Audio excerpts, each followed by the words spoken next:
आज रविवारचा दिवस होता आणि याच दिवशी सुमित नेहमीप्रमाणे आपल्या दुकानात बसून आठवड्याभराचा हिशोब तपासत असे.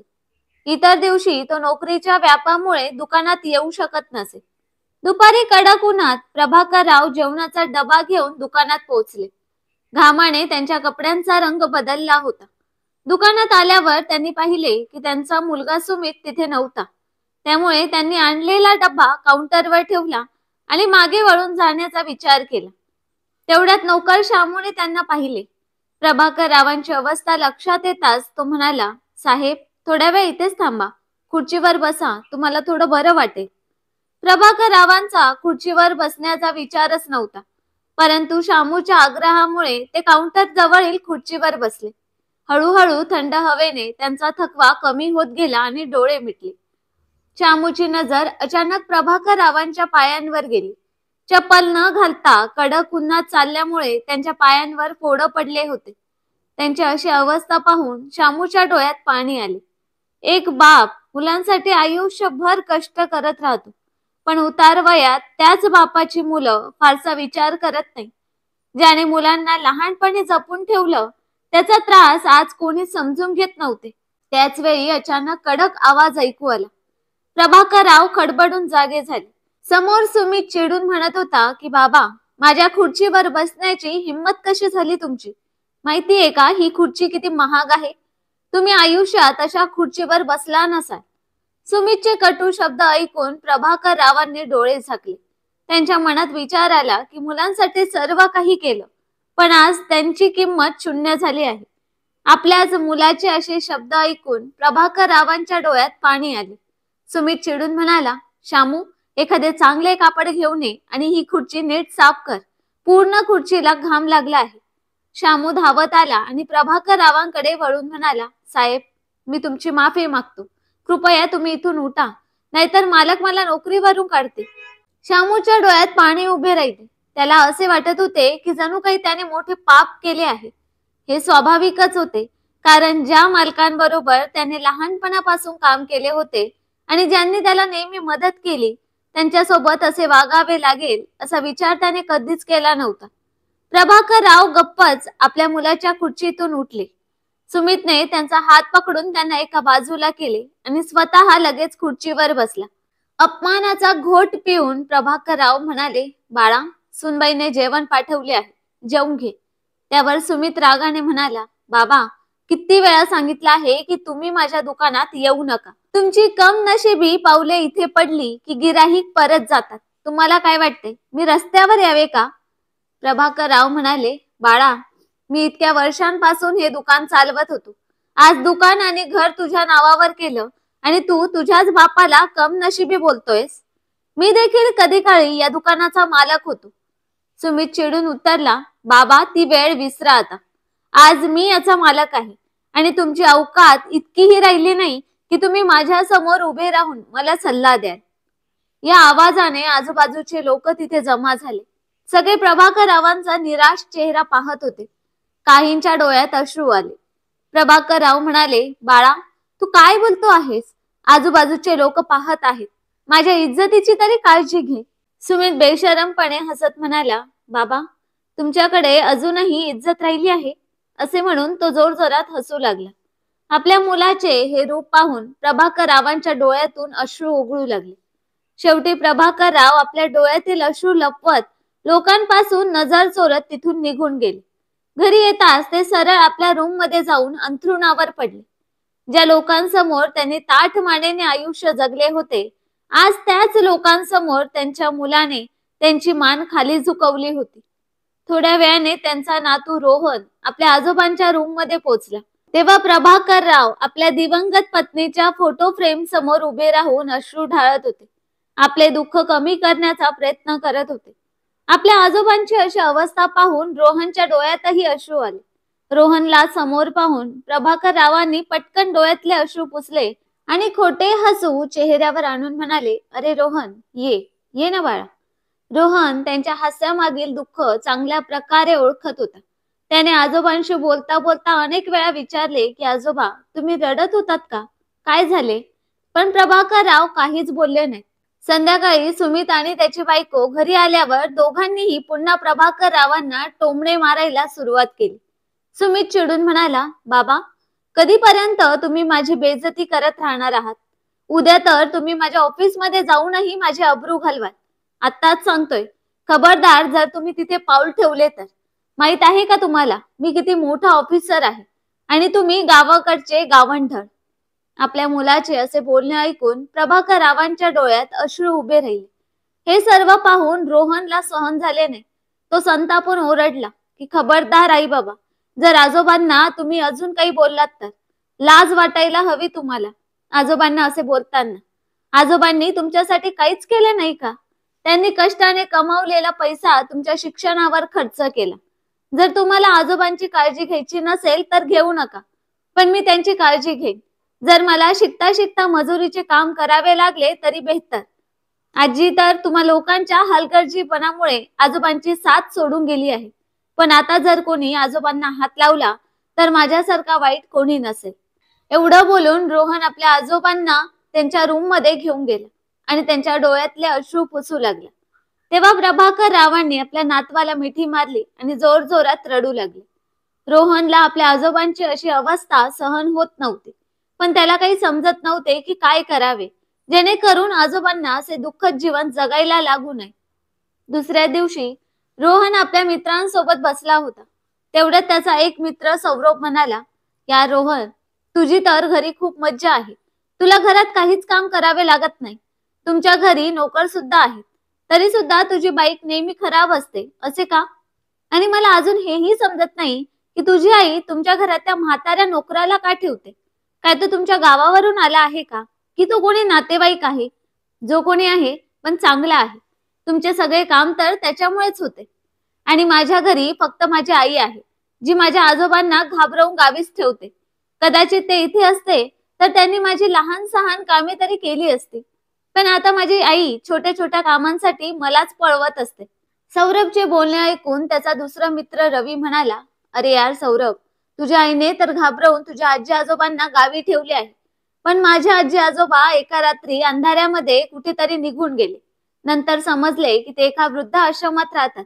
बघ, एक दिवस जर माझे आई बाबा माझे काहीच ऐकत नसतील ना, तर मी त्यांना वृद्ध आश्रमात पाठवून देईन.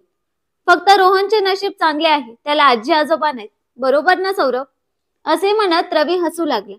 मात्र त्यांचे बोलणे ऐकून रोहन शांतच राहिला. तो बोलणार तरी काय होता, कारण त्याच्या घरात जे वयोवृद्ध राहत होते त्यांना त्याचे मित्र नोकर समजत होते, पण खरे तर ते त्याचे आजोबा होते.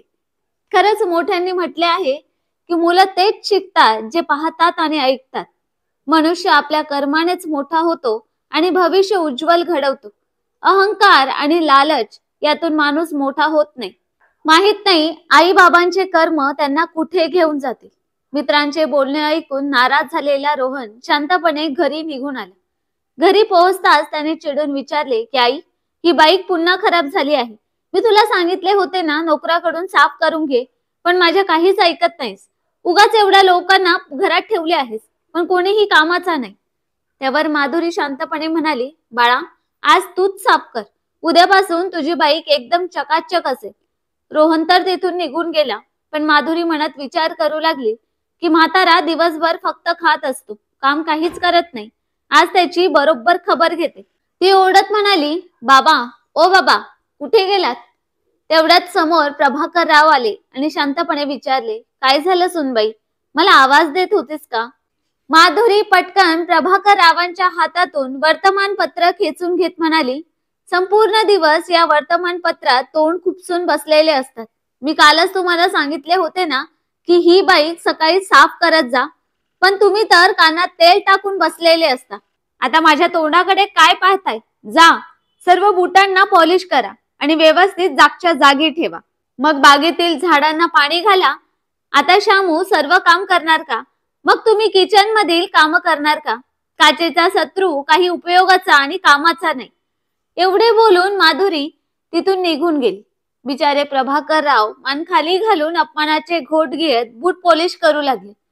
जेव्हापासून त्यांच्या पत्नी विमलचा मृत्यू झाला होता, त्यांचे आयुष्य जणू काही नरकच झाले होते. ते आपल्याच घरात नोकरांप्रमाणे राहत होते. बोलायला मुलगा सुमित खूप पैसेवाला होता, पण तो नेहमी आपल्या कामात व्यस्त असायचा. आपल्या वडिलांचे दुःख सुद्धा त्याला दिसत नव्हते. एके दिवशी प्रभाकरराव आपल्या मुलाला म्हणाले की बाळा सुमित, ऑफिसला जात आहेस का? मला तुझ्याशी थोडंसं बोलायचं आहे. तू ऑफिसवरून आल्यानंतर एवढा दमलेला असतोस की एक गोष्ट सुद्धा नीट ऐकून घेत नाहीस. जर आता थोडा वेळ असेल तर माझं ऐकून घे, खूप गरजेचं आहे. त्यावर सुमित चिडून म्हणाला, काय आहे बाबा, तुम्हाला माहित आहे की या वेळेला मी ऑफिसला जातो, तरी तुम्ही हीच गोष्ट का विचारताय? मला आईची सुद्धा हीच सवय अजिबात आवडत नव्हती. झोपला आहेस का? जात आहेस का? अरे दिसत असताना खात आहे, जात आहे, तरी विचारायची काय गरज आहे? आणि माझ्याकडे अजिबात वेळ नाहीये. तुमच्या फालतू गोष्टी मी ऐकायला बसू शकत नाही. तेव्हा प्रभाकरराव म्हणाले, बाळा, तुझी आई होती तेव्हा माझ्या छोट्या मोठ्या अडचणी ती तुझ्यापर्यंत पोहोचवत होती. ती गेली आणि आता माझं काही बोलणं तुझ्यापर्यंत पोहोचतच नाही. बाळा, माझा चष्मा तुटला आहे. जर तो बनवून आणलास तर खूप उपकार होते. आणि एक गोष्ट सांगतो बाळा, एक वेळ येते जेव्हा वय होतं तेव्हा कोणीही विचारत नाही तुम्ही काय करताय, कुठे जाताय. प्रभाकररावांचे डोळ्यातले अश्रू थांबता थांबत नव्हते, पण सुमितला मात्र याचा काहीच फरक पडत नव्हता. तेव्हा सुमित रागाने म्हणाला, बाबा बस करा, उगाचच दिलीप कुमार बनण्याची गरज नाहीये. आणि तुम्ही विसरून गेलात का, मी तुमच्यासारख्या छोट्याशा दुकानात काम करत नाही, तर एका मोठ्या मल्टीनॅशनल कंपनीमध्ये मोठ्या पदावर आहे. तुमचा चष्मा घेऊन बाजारात दुरुस्त करायला गेलो तर ते चांगलं दिसेल का? जिथे मी मोठ्या कामांसाठी फाईल्सवर सही करत असतो, तिथे आता तुमच्या चष्म्यासाठी बाजारात फिरू का? कोणत्या तरी नोकराला सांगून करून घ्या, माझ्याकडे वेळ नाहीये. एवढं बोलून सुमितने गाडीची चावी उचलली आणि बाहेर निघून गेला. तेवढ्यात माधुरी आली आणि म्हणाली, बाबा, मी तुम्हाला किती वेळा सांगितलं आहे, जेव्हा ते बाहेर जात असतात तेव्हा त्यांना विनाकारण टोकू नका. काय तुम्हाला ही गोष्ट आईने शिकवली नाही का? पण बरोबरच आहे, कशा शिकवणार त्या? तुम्ही तर तुमच्या जगात मस्त राहत होतात आणि आईंना त्यांच्या माहेरी जायला वेळ मिळत होता. बाकी त्यांना वेळच कुठे होता? स्वतः तर निघून गेल्या, पण तुम्हाला मात्र माझ्या डोक्यावर सोडून गेल्या. आता मुलाने काही ऐकवलं ते मला सांगू नका. प्रभाकरराव म्हणाले की सुनबाई, श्यामूला जर वेळ असेल तर त्याला सांगून माझा चष्मा बनवून आणायला सांग. मला वर्तमानपत्र वाचायला त्रास होतो. माधुरी पटकन म्हणाली की घरातील कोणतंही काम तुमच्याकडून होत नाही. विनाकारण त्या वर्तमानपत्रांवर पैसे खर्च होतात आणि श्यामूला वेळ नाहीये. त्याला बाजारात पाठवलंय तर तो तुमची कामं करेल का? आणि जर त्याला पाठवलं तर त्याची कामं तुम्ही करणार आहात का? 3 दिवसांपासून तुम्हाला सांगत आहे की रोहनची मोटरसायकल रोज सकाळी साफ करत जा. ती खराब दिसते आणि तो ती कॉलेजला घेऊन गेला तर लोक काय म्हणतील? एवढ्या मोठ्या बापाचा मुलगा आहे पण घाणेरडी गाडी घेऊन फिरतो. प्रभाकरराव म्हणाले, सुनबाई, मनुष्य त्याच्या मनाने आणि कर्माने मोठा होतो, अहंकाराने नाही. रोहनच्या बाबाने मेहनतीने हे स्थान मिळवलं आहे, म्हणून रोहनवरही चांगले संस्कार होणं गरजेचं आहे. प्रत्येक माणसाला आपल्या कर्मानुसार आणि मेहनतीनुसार फळ मिळत असते. हे खरं आहे की आपल्या प्रगतीमध्ये आई वडिलांचा देखील मोलाचा वाटा असतो. मुलेही ही गोष्ट लक्षात ठेवतात. एवढं बोलून प्रभाकरराव कपडा घेऊन आपल्या नातवाची मोटरसायकल साफ करण्यासाठी जातात. माधुरी तोंड वाकडं करून तिथून निघून जाते. रोहन आपल्या आजोबांची अशी अवस्था पाहून फक्त अश्रू ढाळत असतो. त्याने गुपचूप आपल्या आजोबांचा चष्मा उचलला आणि काही पैसे जमा करून आपल्या मित्रांकडून पैसे घेऊन तो आजोबांचा चष्मा दुरुस्त करण्यासाठी निघून जातो. तर दुसरीकडे सुमित कार जवळ जात असताना त्याला दिसले की कार पंक्चर झाली होती. सुमित रागात म्हणाला, बाबांनी मला टोकून चांगले केले नाही. एकतर मी उशिरा निघालो आहे आणि 11 वाजता ऑफिसमध्ये मीटिंग आहे आणि इकडे कार पंक्चर. सुमितला काही सुचले नाही, त्यामुळे तो आपल्या सोसायटीच्या गेटवर उभा राहिला आणि ओला उबेरची वाट पाहू लागला. ऑफिस टाइम मध्ये त्याला काही मिळत नव्हते. त्याच वेळी एक रिक्षावाला समोरून येताना दिसला. सुमितने रिक्षावाल्याला थांबवण्यासाठी इशारा केला. त्याच्या मनात विचार आला की इतक्या मोठ्या कंपनीचा जनरल मॅनेजर मी आणि रिक्षामधून ऑफिसला जाणार. पण त्याच वेळी दुसरा विचार आला की मीटिंग मध्ये डायरेक्टर सुद्धा येणार आहेत, त्यामुळे उशिरा पोहोचून इम्प्रेशन खराब होईल अशी भीती होती. जसे रिक्षावाला थांबला तेव्हा सुमित कंपनीचे नाव सांगून पटकन रिक्षामध्ये बसला आणि म्हणाला, गाडी वेगात चालव आणि कुठेही थांबवू नकोस. परंतु रिक्षावाला नेहमीप्रमाणेच रिक्षा चालवत होता आणि थोडा पुढे गेल्यानंतर एका जागी थांबला. तेव्हा सुमित म्हणाला, अरे काय झाले, का थांबलास? मी सांगितले ना कुठेही थांबू नकोस, गाडी चालवतच राहा. रिक्षावाला म्हणाला, 1 मिनिट साहेब, गेटवर जो सज्जन माणूस उभा आहे त्यांना थोड्याच अंतरावर सोडायचं आहे. सुमित रागात म्हणाला, नाही नाही, तू असं नाही करू शकत. मला मीटिंगसाठी उशीर होत आहे. रिक्षामध्ये माझ्या बरोबर इतर कोणीही बसू शकत नाही. माझं इम्प्रेशन खराब होईल. एकतर मला उशीर होत आहे आणि दुसरी गोष्ट म्हणजे पूर्ण रिक्षाचं भाडं मीच देणार आहे. असं असूनही तू दुसऱ्या कोणाला माझ्या बरोबर का बसू इच्छितोस? तू चल. तेव्हा रिक्षावाला म्हणाला की साहेब, मला त्यांना फक्त लायब्ररी पर्यंत सोडायचं आहे. ते ठिकाण तुमच्या ऑफिसच्या आजूबाजूलाच आहे. तरीही तुम्हाला काही अडचण असेल तर तुम्ही दुसरी रिक्षा पकडू शकता. तुम्ही पूर्णपणे स्वतंत्र आहात आणि मी तुमच्याकडून इथपर्यंत येण्याचे पैसे सुद्धा घेणार नाही. तुम्हाला अडचण झाली असेल तर मला माफ करा. सुमित रिक्षावाल्याचे बोलणे ऐकून शांत झाला. तो इकडे तिकडे पाहू लागला की कोणती रिकामी रिक्षा येताना दिसत आहे का किंवा टॅक्सी, परंतु त्याला कोणतीही रिकामी रिक्षा अथवा टॅक्सी दिसली नाही. म्हणून तो म्हणाला की ठीक आहे ठीक आहे, करा करा हवं तसं. तसेही मी छोट्या लोकांच्या तोंडाला लागत नाही. रिक्षावाला रस्त्याच्या बाजूला उभ्या असलेल्या त्या सज्जन माणसाला आदरपूर्वक रिक्षा जवळ घेऊन आला. सुमित मागच्या सीटवर पाय फैलावून बसला. त्याची कृती पाहून रिक्षावाल्याला समजलं की त्याला त्या सज्जन माणसाला आपल्या बाजूला बसवायचं नाही. म्हणून रिक्षावाल्याने त्या माणसाला आपल्याच बाजूला बसवले आणि पुढे जाऊ लागला. त्या वयोवृद्ध माणसाला पाहून सुमित तोंड बारीक करून बसला. तो रागात विचार करत होता की याच्यामुळे मला उशीर होईल, याच्यामुळे मला पोचायला उशीर व्हायला नको. हाच विचार करत असतानाच लायब्ररी आली. रिक्षावाल्याने त्या माणसाला तिथे उतरवले आणि पुढे जाऊ लागला. तेव्हा सुमित रिक्षावाल्याला म्हणाला, तू काय फुकट त्यांना इथे सोडतोस का? कोण होते ते सज्जन? त्यांच्याकडून तू पैसे सुद्धा घेतले नाहीस. तू असाच वागलास तर तू मोठा माणूस होऊ शकशील का? रिक्षावाला म्हणाला, साहेब, माणूस आपले कर्म आणि व्यवहाराने आपल्याला मोठं बनवतो. त्यांच्या ठिकाणी जर दुसरा कोणी असता आणि त्याच्याकडे पैसे नसते तर मी त्यालाही त्याच्या निश्चित स्थानापर्यंत पोहोचवले असते. हा, राहिली गोष्ट त्यांची, तर ते इथल्या कॉलेजचे रिटायर्ड प्रिन्सिपल डॉक्टर मुजुमदार होते. सरांचे माझ्यावर खूप मोठे उपकार आहेत. मी शिक्षणामध्ये खूपच कमजोर होतो आणि माझ्या घरची आर्थिक परिस्थिती काही चांगली नव्हती. तेव्हा मी त्यांच्या ट्युशनची फी देण्यासाठी असमर्थ होतो. तेव्हा 2 वर्ष त्यांनी मला कोणतीही फी न घेता शिकवले. त्यांच्यामुळेच मी बीकॉम मध्ये 82% मार्क्स मिळवून पास झालो. आता सरांच्या प्रेरणेने मी बँकेच्या परीक्षेची तयारी करत आहे. सुमित म्हणाला, वा, व्हेरी गुड. रिक्षा ड्रायव्हर बँकेच्या नोकरीची तयारी करत आहे. सुमित त्या रिक्षा ड्रायव्हरची प्रशंसा करत होता की त्याची मस्करी करत होता हे त्याच्या मनालाच माहिती. सुमित आपली कॉलर उचलत म्हणाला, तुझे नाव काय आहे? तुला जर कोणत्याही कामाची गरज असेल तर माझ्या ऑफिसमध्ये ये. छोटे मोठे काम तर मी सुद्धा तुला देऊ शकतो.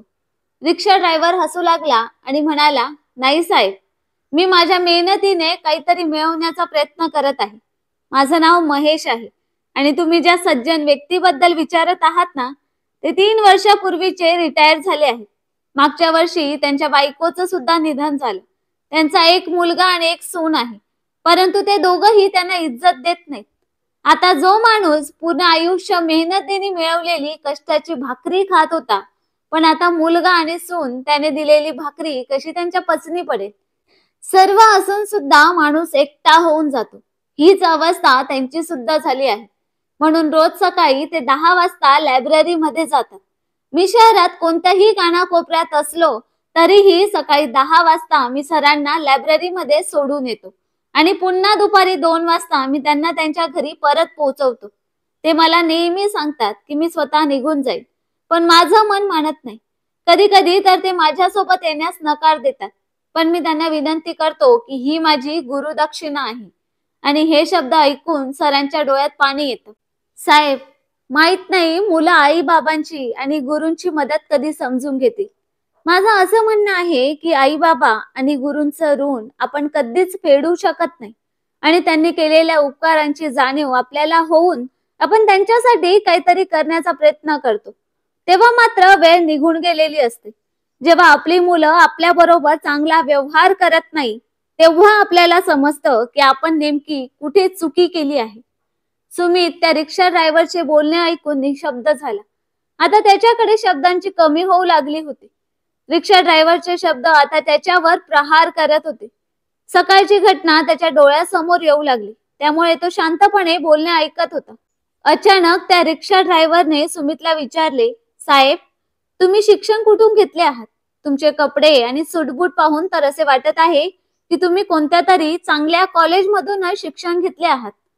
सुमित काही क्षण शांत राहिला आणि म्हणाला की मी सुद्धा याच कॉलेजमधून शिक्षण घेतले आहे. तेव्हा रिक्षावाला हसत म्हणाला, मग साहेब, तरी सुद्धा तुम्ही मुजुमदार सरांना कसे ओळखत नाही? त्यांना तर या शहरातील जास्तीत जास्त विद्यार्थी ओळखत असतील.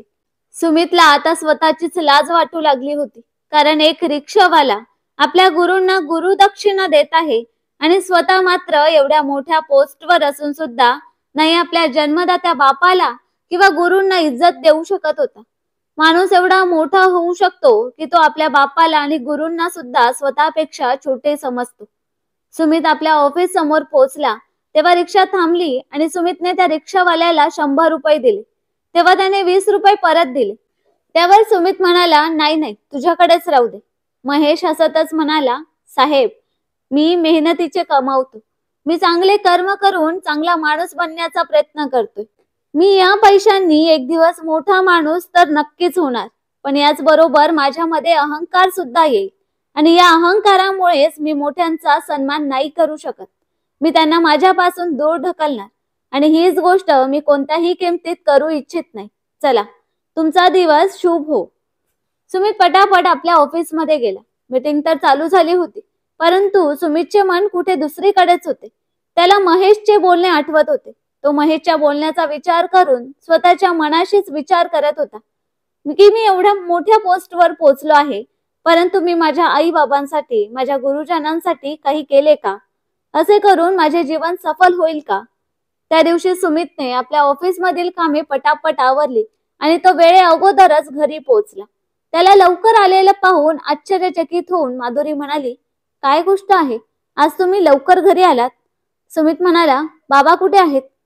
माधुरी काही बोलणार त्याआधीच सुमित आपल्या बाबांना इकडे तिकडे शोधू लागला.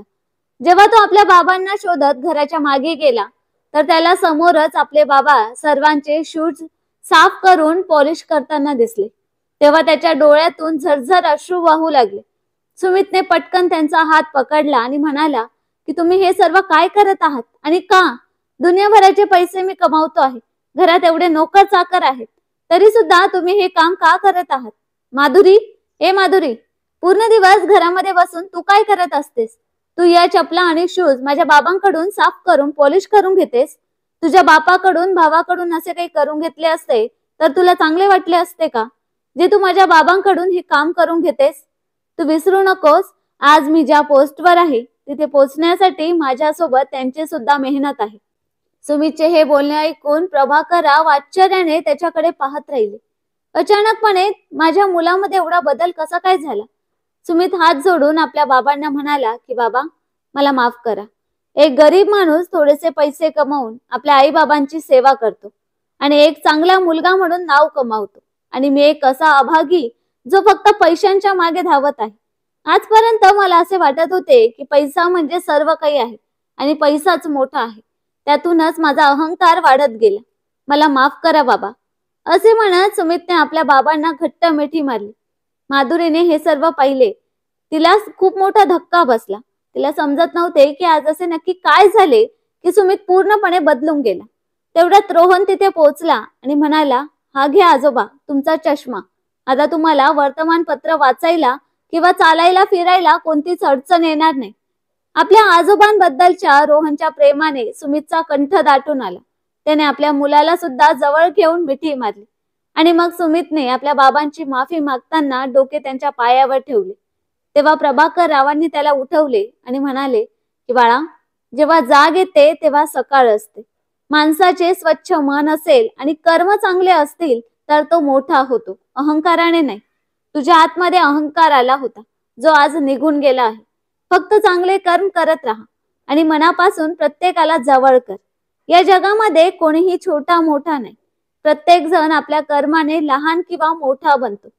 त्या दिवशीपासून सुमित ऑफिसवरून आल्यावर आपल्या बाबांबरोबर बसून चहा पितो आणि दैनंदिनी कामाविषयी त्यांच्या बरोबर चर्चा करतो. आणि ऑफिसला जाताना माधुरीला न विसरता सांगतो की लक्षात ठेव माधुरी, आज आपण मोठ्यांची जेवढी सेवा करू, जेवढा त्यांना सन्मान देऊ, आपली मुले आपल्याला तेवढाच सन्मान देतील आणि तेवढीच आपली सेवा करतील. कारण ही सुद्धा एक संपत्ती आहे आणि ती आपल्याला जमा करावी लागेल. त्याचा इंटरेस्ट आपल्याला वेळ आल्यावर मिळतो. मी तर माझी चूक सुधारण्याचा विचार केला आहे, तुझे तू पाहून घे. माधुरीला सुद्धा आपल्या चुकीची जाणीव होते. ती सुद्धा आपले सासरे प्रभाकर रावांच्या समोर हात जोडून आपल्याकडून झालेल्या चुकांची माफी मागते. तेव्हा प्रभाकर राव म्हणतात की सुनबाई, यामध्ये तुझी काही चूक नाहीये. तुझ्या समोर माझाच मुलगा मला अपमानित करत होता म्हणून तू सुद्धा मला हलक्यात घेतलेस. माझा मुलगा सुधारला आहे, आता माझा सन्मान करत आहे, त्यामुळे घरातील इतर लोक सुद्धा माझा सन्मानच करतील. फक्त मी देवाकडे एवढीच प्रार्थना करतो की मी जे दिवस पाहिले, देव तसे दिवस माझ्या मुलाला आणि सुनेला न दाखव. कारण मुलं तेच शिकतात जे बघतात आणि ऐकतात. तुम्हाला मी माफ केलं आहे आणि देव तुम्हाला तुमच्या कर्माची दखल घेऊन नक्की चांगले फळ देईल.